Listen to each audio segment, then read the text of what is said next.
उपस्थित परम सौभाग्यशाली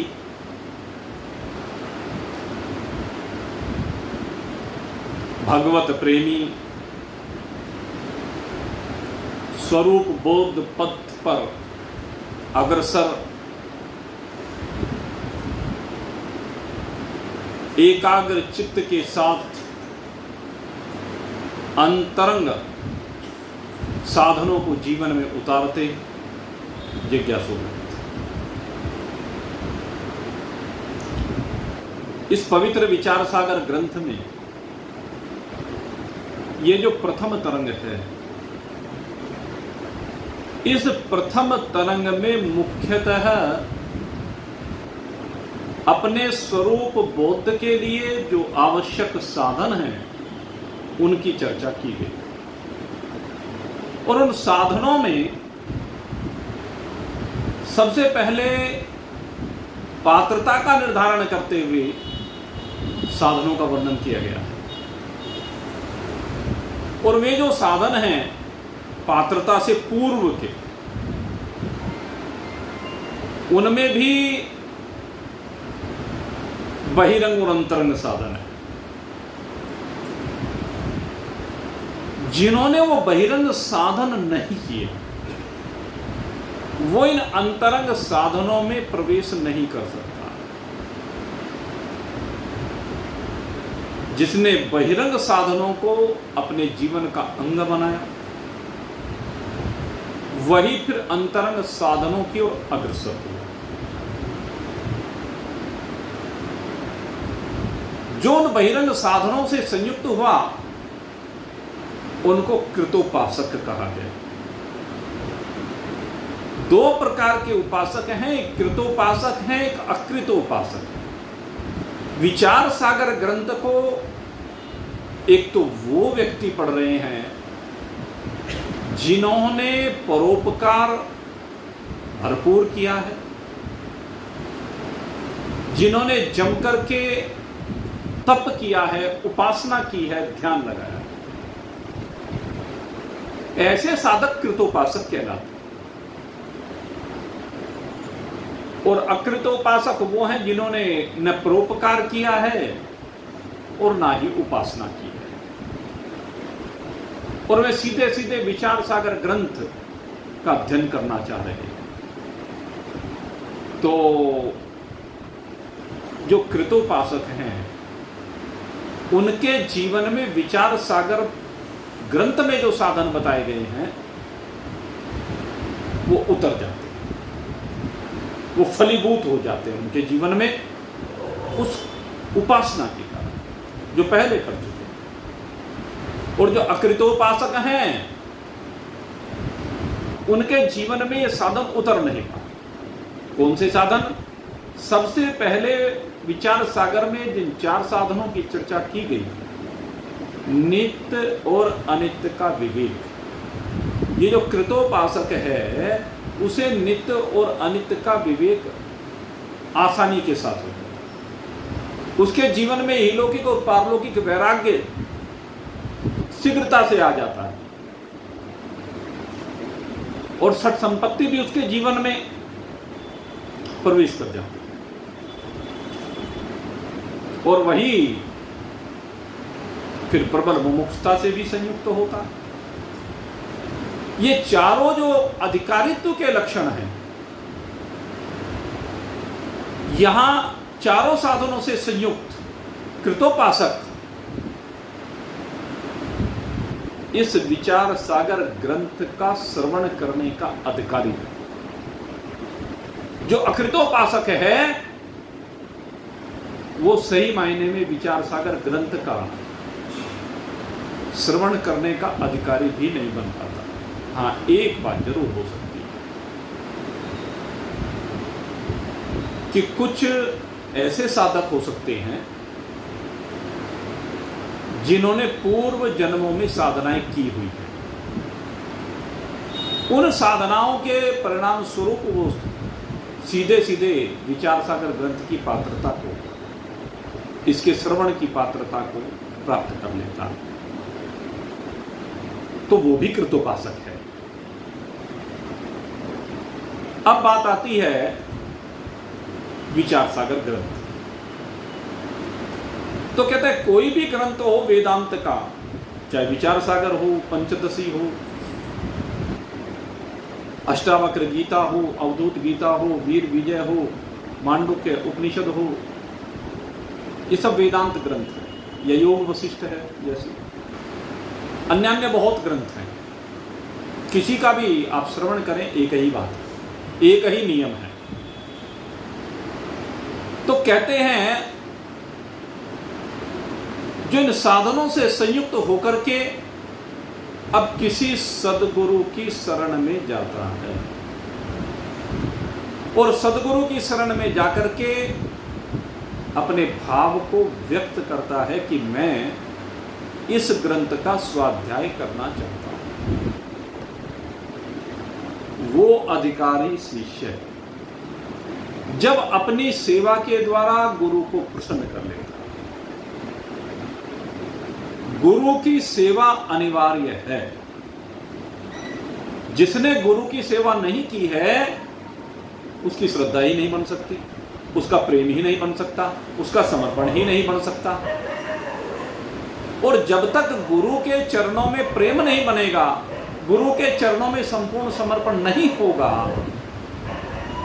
तब तक वो अधिकारी ही नहीं बन सकता। और जब गुरु उसकी सेवा से प्रसन्न हो जाए, कहते हैं तब ये ज्ञान प्रारंभ होता है। सेवा से प्रसन्न होने के बाद गुरु उपदेश करता है। उपदेश करता है ना गुरु। जब गुरु एक मुमुक्षु, एक जिज्ञासु साधक की साधना को गति देने के लिए, साधक की साधना का फल प्रदान करने के लिए वेदांत ग्रंथों के तात्पर्य को, अर्थात जीव और ब्रह्म की एकता को प्रतिपादित करता है विभिन्न युक्तियों के द्वारा अपने अनुभव से, तो यह प्रक्रिया श्रवण कहलाती है। सीधा सा जवाब है। जीव और ब्रह्म की एकता के बोधक जो वाक्य हैं, जो युक्तियां हैं, उन युक्तियों का विधि पूर्वक शिष्य की भाषा में प्रतिपादन करना, उसको समझा देना उसकी भाषा में। गुरु के मुख से जब ऐसा किया जाता है तो शिष्य के लिए यही श्रवण कहलाता है। अब श्रवण तो हो गया, होता ही है, श्रवण हो जाता है। ये श्रवण एकाग्रता पूर्वक होना चाहिए। एकाग्रता कैसी? कि जैसे कल के सत्संग में अष्टपुरियों के बारे में बताया गया, तो ये अष्टपुरियां साथ साथ दिमाग में बैठ जानी चाहिए। अब अष्टपुरियों का वर्णन किया गया अभी आपके सामने, तो अष्टपुरियों का वर्णन करते हुए इसमें भी एक क्रम बनाकर चलें तो फिर बीच में भूल नहीं होगी। अब जब क्रम से चलेंगे ना तो भूल नहीं होती। सीधी बात है, स्थूल शरीर से प्रारंभ करें। सबसे पहली पुरी ये शरीर ही है, स्थूल जो बाहर से दिख रहा है। दूसरी पुरियों की जब हम चर्चा करें तो इसके अंदर की पुरियों की चर्चा करेंगे, जिन पुरियों के द्वारा ये शरीर संचालित हो रहा है। और उन पुरियों में सबसे पहले 5 ज्ञानेंद्रियों की एक पुरी, 5 कर्मेंद्रियों की दूसरी पुरी, अंतःकरण चतुष्ट की तीसरी पुरी, 5 प्राणों की चौथी पुरी और 5वीं पुरी इन चारों से संबंध रखने वाली। ये चारों जिसका भोग करते हैं वो शब्द स्पर्श रूप रस गंध रूपी विषय। तो ये 5 पुरियां हैं शरीर रूपी एक पुरी है, स्थूल शरीर। सूक्ष्म शरीर में ये 5 पुरियां हुई, तो कुल मिलाकर 6 पुरी होगी। और 3 पुरी है कारण शरीर में। कारण शरीर की 3 पुरियां, सबसे पहली पुरी है अविद्या, दूसरी पुरी है अविद्या के कारण से कामना का जन्म होता है, तो कामना दूसरी पुरी है। और कामना जब होती है तो कामना से कर्म होता है, ये तीसरी पुरी है। और कर्म के माध्यम क्या है? और कर्म किस लिए होते हैं? कहते हैं विषयों के लिए कर्म होते हैं, और माध्यम ज्ञानेन्द्रिय, कर्मेंद्रिय, प्राण, अंतःकरण। सीधी सी समझ की बात है। और कहते हैं सूक्ष्म यंत्र हैं, इनके लिए स्थूल यंत्र की जरूरत है, वो एक शरीर है। तो ये 9 पुरियां हैं, और ये 9 की 9 पुरियां मिथ्या हैं। 9 की 9 पुरियां मिथ्या हैं। इनके मिथ्यात्व को श्रवण करके इनकी अनित्यता का बोध करना, इनको श्रवण करने के बाद इन 9 की 9 पुरियों के मिथ्यात्व का बोध प्राप्त करना, ये मनन। एक एक पुरी के ऊपर चिंतन कीजिए, एक एक इंद्रिय के ऊपर चिंतन कीजिए, एक एक इंद्रिय को मिथ्या सिद्ध कीजिए। कहते हैं ये हम जब चिंतन करने बैठते हैं बस 5 मिनट चिंतन होता है, इससे ज्यादा होता नहीं। क्यों नहीं होता? क्योंकि गहनता से चिंतन किया ही नहीं गया। चिंतन का भी प्रकार है, चिंतन में भी डूबना पड़ता है, ये मनन ऐसे नहीं होता। हमारे गुरुदेव एक बात कहा करते थे, कहते हैं जैसे कोई पशु होता है, पशु पहले चारे को, घास को खाता है, और खाने के बाद फिर उसे पचाने के लिए जुगाली करता है। तो जितने समय का श्रवण है, जितने समय के द्वारा जितने समय में घास खाया जाता है, उससे कई गुना मनन होता है।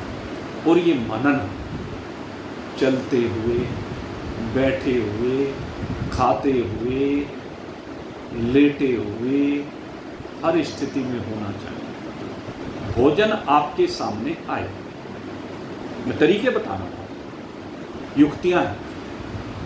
जब भोजन आपके सामने आए, आप सीधे अपना भोजन करना शुरू कर देते हैं। भोजन का भी विश्लेषण करो ना, तभी तो भोजन में अनासक्ति होगी। इसमें क्या है? इससे मेरा क्या संबंध है? मैं भोजन किस लिए कर रहा हूं? भोजन करने का मेरा प्रयोजन क्या है? चिंतन करो तो सही एक बार। ये जो सब्जी बनकर के आई है, इसमें फला फला चीज डाली गई है, और ये सारी की सारी धरती ने दी है, ये मिट्टी रूप है, ये मिट्टी रूप ये शरीर है। जैसी मिट्टी वो है, ऐसी मिट्टी ये है। लेकिन इस मिट्टी की नवीनता को बनाए रखने के लिए, इस मिट्टी के शरीर को चैतन्य करने के लिए, इस शरीर को संचालित करने के लिए बार बार इसमें बाह्य मिट्टी की आवश्यकता है, और बाह्य मिट्टी को इस शरीर से निकली हुई मिट्टी की आवश्यकता है। इस शरीर के लिए वो भोजन है, और उस मिट्टी के लिए ये खाद है। दोनों का ये संबंध है। तो ये चक्र है, इस चक्र के ऊपर चिंतन करें, इस चक्र को समझिए, तो सारी सब्जियां मिथ्यात्व अपने आप सिद्ध हो जाएंगी, मिथ्या सिद्ध हो जाएंगी। उनका मिथ्यात्व निश्चय हो जाएगा आपको, और फिर उनमें कोई आसक्ति नहीं रहेगी। सब्जियां फिर भी खाई जाएगी, रोटी फिर भी खाई जाएगी, रसगुल्ला फिर भी खाया जाएगा, लेकिन फिर उनमें स्वाद नहीं आएगा। मैं आपको सही बात कह रहा हूँ। आप कोई भी पकवान मेरे सामने रख दीजिए, कोई भी मिष्ठान मेरे सामने रख दीजिए, महान पुरुषों के सामने आप कोई पकवान, मिष्ठान कुछ भी रख दीजिए, उनमें किसी में भी अब स्वाद ही आना बंद हो जाएगा। क्योंकि उन्होंने स्वाद को जान लिया है कि स्वाद क्या है। जब स्वाद को जान लिया तो स्वाद आना ही बंद हो जाता है। वो ठीक है, दूसरे की भावना को ध्यान में रखते हुए जो भी किसी ने परोस दिया, चलो वो ही भगवान का भोग बन गया। लेकिन उनमें न कोई आसक्ति है, न कोई स्वाद है, केवल शरीर का ईंधन मात्र है। भूमि इस शरीर को ईंधन दे रही है और ये शरीर भूमि को ईंधन दे रहा है। एक दूसरे का चक्र है। ब्रह्मा जी सृष्टि का निर्माण कर रहे हैं, विष्णु भगवान पालन कर रहे हैं, शंकर भगवान फिर लेकर के ब्रह्मा जी के पास भेज देते हैं। ये चक्र है। तो इस चक्र को समझिए, ये मनन है। ये आंखें क्या कर रही हैं? इन आंखों का दायित्व क्या है? इन आंखों को करना क्या है? लेकिन कर क्या रही हैं? चिंतन कीजिए, इन कानों को करना क्या है, कर क्या रही हैं, करना क्या चाहिए? ये शरीर कर क्या रहा है, करना क्या चाहिए? आप कहते हैं चिंतन 10 मिनट में, 10 मिनट में तो एक वस्तु के ऊपर चिंतन करने लगो, वो नहीं होके देगा। किसी पर आपके पैसे फंस जाएं, पैसे फंस जाएं, कितने समय चिंतन होता है उन्हें निकालने के लिए? कितना दुख होता है उनके लिए? अपने आप ही चिंतन हो रहा है। कितने समय? सारी सारी रात हो जाती है सोचते हुए, मेरी तो सारी जिंदगी भर की पूंजी फलाने व्यक्ति पर फंस गई, कैसे निकालूं, कैसे निकालूं, बस रोज उसी में लगा रहता। जब उस एक सांसारिक छोटे से धन के ऊपर इतना चिंतन आप कर सकते हो, तो जो इतना माल रोज दिया जा रहा है, इसके ऊपर चिंतन नहीं कर सकते? चिंतन कर सकते हो, करते नहीं हो। समस्या ये है, चिंतन कर नहीं रहे हो, मनन कर नहीं रहे हो। चिंतन वो प्रक्रिया है जिसके द्वारा आपका मन जमा नए, जहां पर जाकर के मन रहता ही नहीं है, ये वो प्रक्रिया है। मन के संकल्प विकल्प जहां जाकर के हर वस्तु से निवृत्त हो जाते हैं, हर विषय से निवृत्त हो जाते हैं। करना शुरू तो करो, और जिस समय आप करना शुरू करेंगे, मनन ऐसी प्रक्रिया है, इस मनन में डूबते डूबते ही आपको अपनी अनुभूति होनी प्रारंभ हो जाएगी। ये शरीर वायुवत नजर आने लगेगा। ये शरीर जो बड़ा स्थूल नजर आ रहा है, ये लगेगा ये तो वायु बन गया, वायु में परिवर्तित हो गया। ये लगेगा कि ये तो प्रकाश स्वरूप हो गया, एक चैतन्यता मात्र रह गई है, एक स्पंदन मात्र रह गया है, एक स्फुरना मात्र रह गई है। इस शरीर में कुछ भी नहीं। ये अनुभूति का विषय है, ये मनन से उत्पन्न होता है। लेकिन कोई करे तो सही मनन, तभी तो बात बनेगी ना। लगाओ समय। हम हर चीज को बहुत विस्तार से रोज लेके चलते हैं। कोई भी चीज, कोई भी विषय रह ना जाए। आज रह गया तो कल सामने आ जाएगा, कल रह गया तो परसों आ जाएगा। इसलिए बार बार रिपीटेशन होता है, रिवीजन होता है, अभ्यास होता है। ये नहीं कि एक विषय को प्रारंभ किया और एक दिन में उसकी छुट्टी करनी है, नहीं भाई। प्रयोजन ये है कि अपने स्वरूप में स्थिति हो, और स्वरूप में स्थिति के लिए जो श्रवण किया है गुरुदेव से, उसके ऊपर मनन करते करते अपने निधिध्यासन में पहुंच जाएंगे। जैसे ही आपको ये शरीर मिथ्या नजर आने लगे, ये शरीर नजर ही आना बंद हो जाए, ये निध्यासन की स्थिति कहलाती है। शरीर जब लय होने लगे, पंचभूतों में लय होने लगे, शब्द में लय होने लगे, रूप में लय होने लगे, रस में लय होने लगे, समुद्र की यात्रा करें तो समुद्र रूप बन जाए, सूर्य की यात्रा कर रहे हैं तो सूर्य रूप बन जाए, चंद्रमा की यात्रा कर रहे हैं तो चंद्रमा रूप हो जाए, वायु में चल रहे हैं तो वायु रूप हो जाए, प्रकाश में चल रहे हैं तो प्रकाश रूप हो जाए। और ये है, ये मत सोचना कि हो जाए, है। आपका स्वरूप ऐसा ही है। और ये तो स्थूलता की बात बता रहा हूं अभी मैं, ये नौ की जो 9 पुरियां आपको बताई है, इन 9 पुरियों की बात है। तो ये सब कुछ इसी में आ जाता है। मनन भी सब इसी में आ गया, निध्यासन भी इसी में आ गया। श्रवण मनन निध्यासन भी स्वरूप नहीं है, ये भी नवपुरियों में ही है, क्योंकि श्रवण मनन निध्यासन भी या तो अंतःकरण से होता है या इंद्रियों से होता है, और या इसके बाद चिदाभास रूपी जीव से होता है। अभी तो 9 के 9 ही हैं, 9 के 9 मिथ्या हैं। इन सब का मिथ्यात्व निश्चित होना, इन 9 के बाद की जब बात होगी वो है तो पहले 9 की सीमा से बाहर निकल। नवद्वारे पूरे देही, ये तीनों देह क्या है? 9 द्वारों वाली पुरियां हैं, 9 पुरियां, और 10वां तू है, जिसमें ये पुरी प्रतिभासित हो रही है, जिसमें इन पुरियों की कल्पना की गई है, जिसमें इन तीनों शरीरों की कल्पना की गई है, जिसमें पंचकोशों की कल्पना की गई है, जिसमें तीनों अवस्थाओं की कल्पना की गई है, जिसमें विश्व तेजस प्राज्ञ की कल्पना की गई है, जिसमें विराट हिरण्यगर्भ ईश्वर की कल्पना की गई है, वो तू, ये तेरा स्वरूप है। लेकिन पहले 9 का मिथ्यात्व निश्चित कर। जब इसमें घुसेगा तो इन 9 का मिथ्यात्व निश्चित हो, और मिथ्यात्व निश्चित होते ही जो तेरा स्वरूप है वो स्वतः तेरे सन्मुख प्रकट हो जाएगा, स्वतः प्रकट हो जाएगा। एक सेठ जी, बढ़िया सेठ थे, तो बीमार पड़ गए, और बीमार पड़ने पर वो अस्पताल में भर्ती हो गए।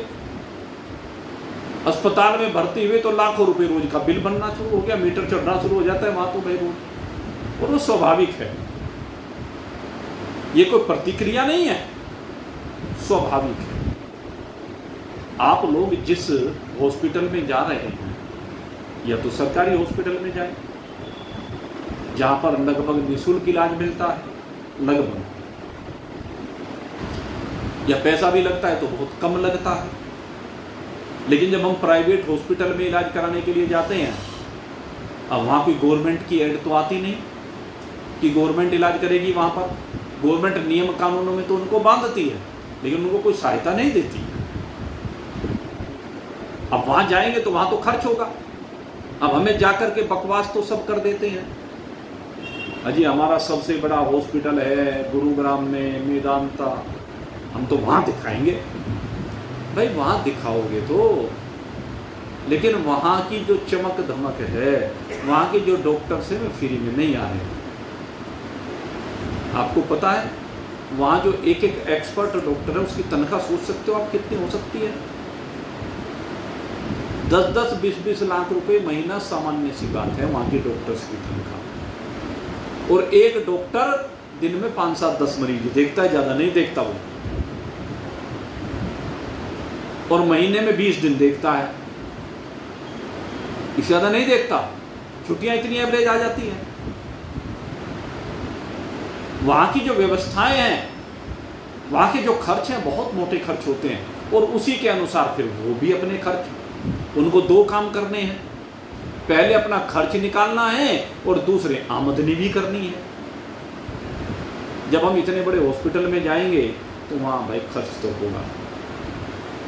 अब उन सेठ जी गए, अब भाई मेदांता में गए तो लाखों का मीटर चढ़ना रोज शुरू हो गया। अब दवाइयां भी बड़ी महंगी महंगी, वहां सुख सुविधाएं भी बहुत उच्च स्तर की। अब जब कमरे में सुविधा लेते हैं, अजी एक कमरे का रेट 20,000 रुपये रोज रख रखा है। हाँ भाई रख रखा है। अब 20,000 रुपये में तेरे आमने सामने तीनों समय नर्सें ड्यूटी देती हैं, डॉक्टर्स ड्यूटी देते हैं, जो सफाई कर्मी हैं वो ड्यूटी देते हैं। जो एक घंटी बजाता है तो वो नर्स एकदम दौड़ी दौड़ी आती हैं तेरी सेवा में, सारे तेरे काम करती हैं। वो फ्री में आई हैं क्या? पैसों का मीटर तो चढ़ेगा। टेलीविज़न तुझे चाहिए, वहाँ फ्रिज तुझे चाहिए, सोफे वहाँ पड़े हुए चाहिए हैं, वहाँ पर अटैच लैट्रिन बाथरूम चाहिए तुझे, तो सब सुविधाएं भी तो तुझे चाहिए। अब उन सुविधाओं का मोल तो देना पड़ेगा, ये कोई गवर्नमेंट हॉस्पिटल नहीं है। तो लाला जी लाखों का मीटर रोज चढ़ना शुरू हो गया। अब कई दिन हो गए, मीटर चलता गया। अब जो बच्चा बेटा है, अब घर में जो रुपया रखा हुआ था पहले वो लगाया। अब घर में रखा रुपया खत्म हो गया, तो सेठ जी से कहा, सेठ जी, वो पिताजी, घर के रुपये तो खत्म हो गए, अब क्या करें, यहाँ तो रोज रुपया चाहिए। कहने लगे कोई बात नहीं, फला फला जगह मेरे रुपये गए, में जाओ जरा वहाँ से तगादा करके लेके आओ। अब तगादा करके लाना शुरू कर दिया। महीनों गुजर गया, 2 महीने हो गए, सेठ जी को 3 महीने हो गए, पड़े पड़े बजट करोड़ रुपए पर पहुंच गया। जितने रुपए जमा लोगों के पास थे वो भी आकर के सब धीरे धीरे धीरे स्वाहा होना प्रारंभ हो गया। अब जब सब हो गए, अब लड़का परेशान हो गया कि जो उधार में गया था वो भी खत्म, जो बैंक में था वो भी खत्म, जो घर में था वो भी खत्म, अब तो रोटी के मिला ले, अब सेठ जी का खर्च कहाँ से निकलेगा। बच्चा बहुत परेशान। अब परेशान होकर के सेठ जी के पास गया, कहने लगा पिताजी पिताजी सब निपट गया, अब क्या करें, आपको आराम नहीं हो रहा, आप ठीक नहीं हो रहे हैं। कहने बेटा कोई बात नहीं, तो चिंता मत कर, मेरे पास बहुत धन। कहने अब धन कहाँ है। कहने के बस तुझे मालूम नहीं, मुझे मालूम है, तुझे मालूम नहीं। कहने क्या मतलब। कहने लगे बेटे जा, जो मेरा बेडरूम है ना, कि हाँ। कहने लगे उस बेडरूम के कोने में वहां पर एक तहखाना बना रखा है, और तू जाकर के फला फला तरीके से उस तहखाने को खोल, उस तहखाने में बहुत माल मिलेगा तुमको। तो माल है लेकिन लड़के को ज्ञान नहीं है। माल है लेकिन लड़के को ज्ञान नहीं है। लड़के को ज्ञान कब हुआ, जब सेठ जी ने बता दिया। सेठ जी ने पहले क्या कहा कि मेरे पास बहुत माल है, तो लड़के को लगा हाँ भाई कह रहे हैं तो होगा, परोक्ष ज्ञान में।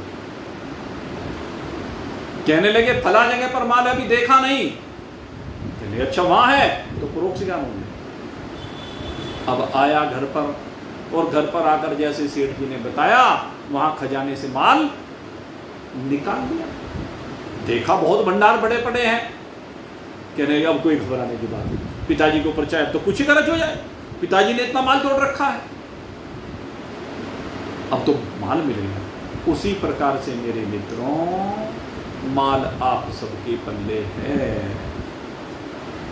असली माल आप सबके पल्ले है, हम सबके पल्ले वो माल है, लेकिन हमें उस असल माल का पता नहीं है। लेकिन जैसे ही सदगुरु का जीवन में प्रवेश होता है, सदगुरु यही कहता है कि तेरे पल्ले माल है, लेकिन उस माल को पाने के लिए पहले तुझे बेडरूम में जाना पड़ेगा। बेडरूम में जो मैं प्रक्रिया बता रहा हूँ, वहाँ पर उस प्रक्रिया से उस कोने को खाली करना पड़ेगा, फिर उसमें से अंदर तिजोरी निकलेगी, उस तिजोरी को खोलना पड़ेगा, और तिजोरी को खोलने के बाद तुझे धन मिलेगा। तो ऐसे ही पहले स्थूल शरीर की टायल हटानी पड़ेगी, फिर सूक्ष्म शरीर जो है वो क्या है, सूक्ष्म शरीर। इस सूक्ष्म शरीर के लिए एक कुंजी चाहिए, कुंजी माने चाबी चाहिए। उस चाबी से सूक्ष्म शरीर के ताले खोलने पड़ेंगे, और ताले भी आपने खोल दिए। फिर इस कारण शरीर रूपी जो तिजोरी के दरवाजे हैं, जो आवरण है धन के आगे का, वो हटाना पड़ेगा, और जब वो हट जाएगा तो तुझे माल मिल जाएगा। हमें बोध क्यों नहीं होता, हमें ज्ञान क्यों नहीं होता, उसका सीधा सा कारण यही है कि हमारा श्रवण, हमारा मनन, हमारा निधिध्यासन वो उपयुक्त दिशा में नहीं, क्रमबद्ध नहीं होता, नित्य नहीं होता, निरंतर नहीं होता।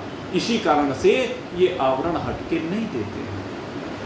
आप दुकान पर बैठे हैं तो क्या बात है, आप नौकरी पर बैठे हैं तो क्या बात है, जहां भी बैठे वहीं पर अवलोकन कीजिए, ग्राहक आ रहा है तो ग्राहक के अंदर बैठी उसकी संपत्ति को देखिए, उसके शरीर को देखिए, उसके भाव को देखिए और उन सबको मिलाते चले जाइए। कहाँ? स्थूल सूक्ष्म कारण में। और जैसे में लय होंगे तो उसमें भी आपको एकमात्र अपना स्वरूप ही अवलोकित होगा, क्योंकि आपके स्वरूप से भिन्न किसी का कोई दूसरा स्वरूप है ही नहीं। अहम ब्रह्मास्मि, अहम ब्रह्मास्मि, अहम ब्रह्मास्मि। एक तो जाप है अहम ब्रह्मास्मि का। अगर यदि आप अहम ब्रह्मास्मि का जाप कर रहे हैं, तत्वमसि का जाप कर रहे हैं, शिवोहम का जाप कर रहे हैं, तो यह अहम करे उपासना मात्र है। लेकिन जब अहम ब्रह्मास्मि को आप समझ रहे हैं तो ये आपका ज्ञान है। अहम ब्रह्मास्मि का शोधन कर रहे हैं तो ये मनन और निध्यासन है।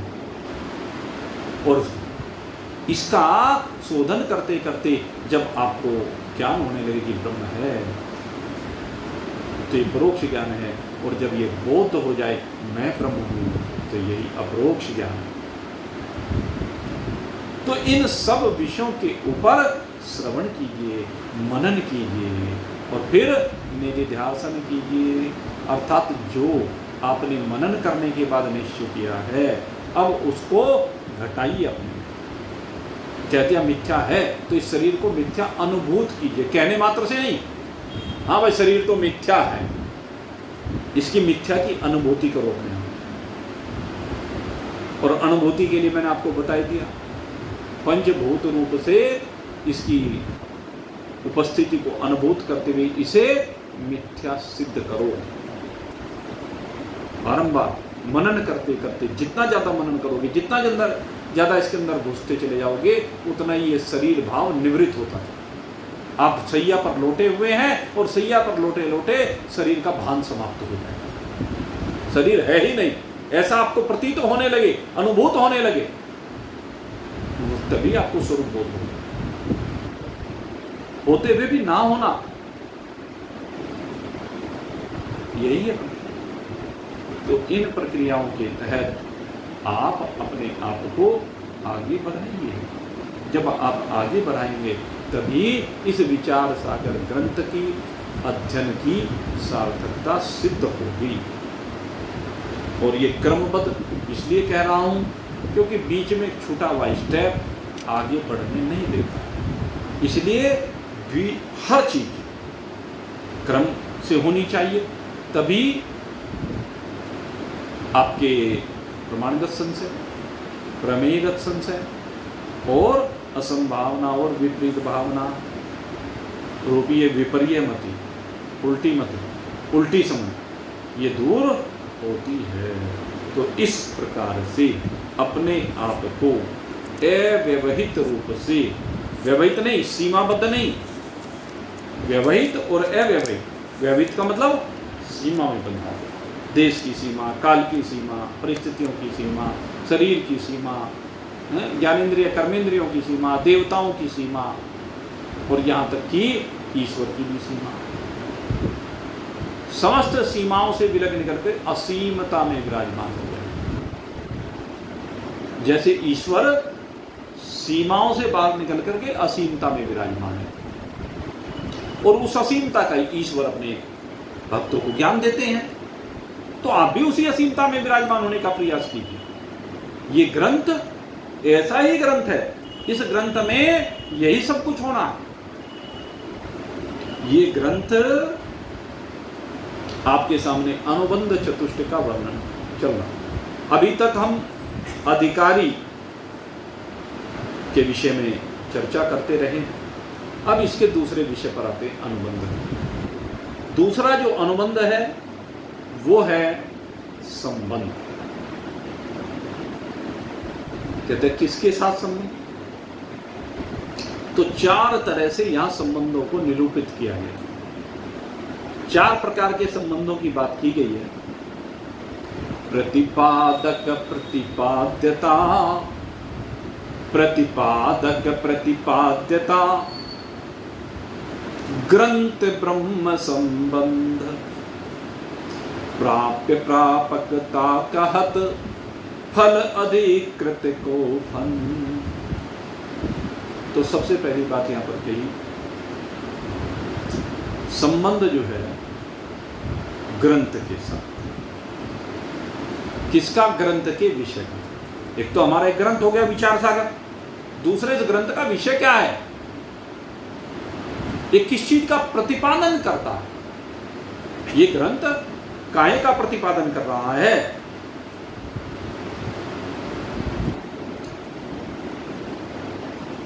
हमें पता तो चलना चाहिए भाई। हम ग्रंथ से तभी तो जुड़ेंगे, ग्रंथ का तभी तो श्रवण करेंगे, ग्रंथ के ऊपर मनन तभी तो करेंगे। इस ग्रंथ में पता तो चले। तो कहते हैं ये ग्रंथ जो प्रतिपादन करता है वो तेरा प्रतिपादन करता है। किसका प्रतिपादन कर रहा है? तेरा प्रतिपादन करता है, अर्थात तुझे आत्मा का प्रतिपादन कर रहा है, अर्थात परमात्मा का प्रतिपादन करने वाला ये ग्रंथ है। तो ये ग्रंथ प्रतिपादक है। और ग्रंथ का विषय क्या है? ब्रह्म ज्ञान। ग्रंथ जो है वो किस चीज का प्रतिपादक है? इसका विषय क्या है? कहते ब्रह्म ज्ञान का प्रतिपादक है। ये ग्रंथ ब्रह्म ज्ञान का प्रतिपादक है। तो ग्रंथ और ग्रंथ के विषय का संबंध क्या है? प्रतिपादक, प्रतिपादक। ये सीधा सीधा साधन है वो, ये सीधा सीधा संबंध है ग्रंथ का अपने विषय के साथ। ग्रंथ का और ग्रंथ के विषय का सीधे सीधे, कि इसका जो विषय है वो ब्रह्म स्वरूप का प्रतिपादन करना है, आत्मा का प्रतिपादन करना है, सब कुछ को हटा करके एक आत्मा को प्रतिपादित करना है, एक आत्मा को शेष रखना है, एक ब्रह्म मात्र आपकी वास्तविकता शेष रह जाए। यही इस ग्रंथ का विषय है। तो ग्रंथ इसका प्रतिपादक है। ग्रंथ ब्रह्म का प्रतिपादक है, यद्यपि ब्रह्म का कोई प्रतिपादक नहीं है। लेकिन एक जिज्ञासु को समझाने के लिए, अधिकारी जिज्ञासु जो है उसको समझाने के लिए इस ग्रंथ का प्रतिपादक होना संभव। व्यवहार काल में, इस जिज्ञासा के काल में, अन्यथा ब्रह्म का कोई प्रतिपादक नहीं। ब्रह्म में ही सब कुछ आभासित हो रहा है, कल्पित हो रहा है, भाषित हो रहा है। तो फिर ब्रह्म का प्रतिपादक कौन होगा? एक ब्रह्म ही सब कुछ का प्रतिपादक है। सब कुछ ब्रह्म में ही विराजमान है, सबका आधार ब्रह्म ही है। जैसे माचिस को कह रहा था कि माचिस और उसकी तिल्लियां, माचिस जो है वो क्या है? ब्रह्म के समान माना, और उसकी तिल्लियों को माया के समान माना। ब्रह्म में माया भासती है और वो माया ही आगे समस्त आग लगाने का काम करती है। संसार में सारी आग इस माया ने लगा रखी है। इस माया का ही खेल चल रहा है, माया से अलग कोई खेल नहीं। तो प्रतिपादक प्रतिपाद्यता ग्रंथ ब्रह्म संबंध। ग्रंथ प्रतिपादक है और विषय प्रतिपाद्य है। जो प्रतिपादन करने वाला होता है उसको प्रतिपादक कहते हैं, और जो प्रतिपादन करने के योग्य है उसको प्रतिपाद्य कहते हैं। ज्ञान कहिए, ब्रह्म कहिए, ब्रह्म ही इस योग्य है। तो ये सीधा सीधा ग्रंथ का और इसके विषय का संबंध हो गया। दूसरे, अब अधिकारी के साथ कहा, कहते हैं अधिकारी और अधिकारी को मिलने वाला फल। इस ग्रंथ के माध्यम से अधिकारी और अधिकारी को मिलने वाला फल, कहते हैं एक प्राप्य है, एक प्रापक है। इनका संबंध क्या है? एक प्राप्य है यानी जो आपको मिलेगा, प्राप्य प्राप्त होगा, आपने मेहनत की और उसके बाद जो आपको प्राप्त होगा, क्या प्राप्त होगा? ब्रह्म रूपी फल आपको प्राप्त होगा। तो ब्रह्म प्राप्य है और ये ग्रंथ प्रापक है, अर्थात ब्रह्म रूपी फल को आपको प्रदान करने वाला है, ब्रह्म ज्ञान को देने वाला है। और तीसरी बात कही, अधिकारी और विचार। कहा है भाई, अधिकारी विचार करे, विचार के बाद ही अपने स्वरूप का बोध होता है। तो इन दोनों का कहते हैं भाई, एक कर्ता है और एक कर्तव्य है। इन दोनों का संबंध क्या है? अधिकारी और विचार। इनमें क्या है? कहते हैं एक कर्ता है और एक कर्तव्य है। कर्ता कौन है? जो अधिकारी है वो कर्ता है। क्या करता है? ब्रह्म ज्ञान को प्राप्त करने के लिए प्रयास करता है, साधन करता है, ग्रंथ का श्रवण करता है, मनन करता है, निध्यासन करता है। तो कर्ता कौन हुआ? ये जीव हुआ। ज्ञान तो इसी को होना है ना। तो ये जो अधिकारी जिज्ञासु है, जीव है, वो कर्ता है। और ये कर्ता काहे का है? इसका कर्तव्य क्या है? दूसरी बात अब ये हुई, कहते हैं ग्रंथ का। इसका कर्तव्य क्या है? कहते हैं ग्रंथ का विचार करना, गुरु वाक्यों के ऊपर विचार करना, ये इसका कर्तव्य। तो यहाँ पर अधिकारी और विचार के बीच में कर्ता और कर्तृत्व संबंध है। अधिकारी कर्ता है और ये जो विचार है ये कर्तव्य है। और चौथी बात कही, ग्रंथ का और ज्ञान का क्या संबंध है? जो बार बार ज्ञान की बात करते हो भाई, चलो इन दोनों के बीच में संबंध एक जन्य है और एक जनक है। एक जन्य जानने योग्य है और दूसरा जनाने वाला जनक है। चले बाप बेटे का संबंध है। ये संबंध क्या है? बाप और बेटे का संबंध है। ये जो विचार सागर ग्रंथ है, कहने लगे ये जनक है, ये है जनक, पिता है, जिससे ज्ञान रूपी बेटा पैदा होता है। तो ये ज्ञान क्या है? ये जन्य है और विचार सागर जनक है। तो इस प्रकार से ये चार प्रकार के संबंधों की यहाँ पर विवेचना की गई है। और कहते हैं और भी जो भी संबंध जोड़ना चाहे, इसमें बहुत संबंध और भी जोड़े जा सकते हैं।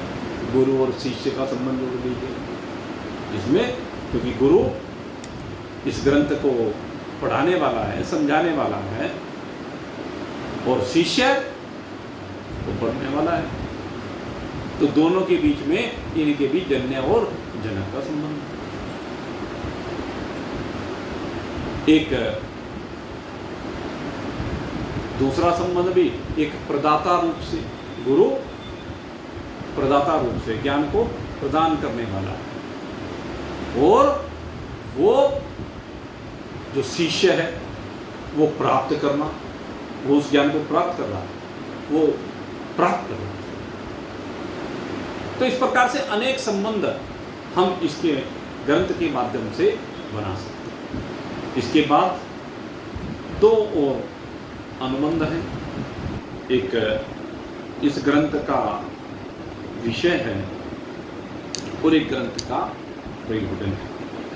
तो इनके ऊपर भी चर्चा करेंगे, लेकिन ये चर्चा अब परसों होगी। कल विश्राम रहेगा, मुझे कुछ काम है इसलिए कल का विश्राम रहेगा, और परसों फिर आपकी सेवा में ठीक 7:30 बजे उपस्थित होंगे। और भाई व्यास पूर्णिमा आ रही है। व्यास पूर्णिमा के संदर्भ में जो निर्णय उससे आपको अवगत कराना है। इस बार 24 तारीख को व्यास पूर्णिमा 24 तारीख की है, शनिवार। तो शनिवार के दिन प्रातः 7:30 बजे से 9:30 बजे तक 2 घंटे का सत्संग का कार्यक्रम यहाँ पर रखा गया है और निवेदन यही है कि भाई अपना उस दिन इस पर्व को सहजता के साथ, स्वाभाविकता के साथ, सरलता के साथ, भाव के साथ, समर्पण के साथ हम मनाएं। आप सबका स्वागत है और इसके बारे में जो भी चर्चा करेंगे बता देंगे आपको। आज अब यहीं पर आप सबके लिए बहुत बहुत शुभकामना करते हुए विश्राम। बोलिए सच्चिदानंद भगवान की, मोर मुकुटवंश श्यावर रामचंद्र भगवान, उमापति महादेव की, पवन सुत हनुमान की। बोलो भाई सब संतन की, बोलो भाई सब भगतन की।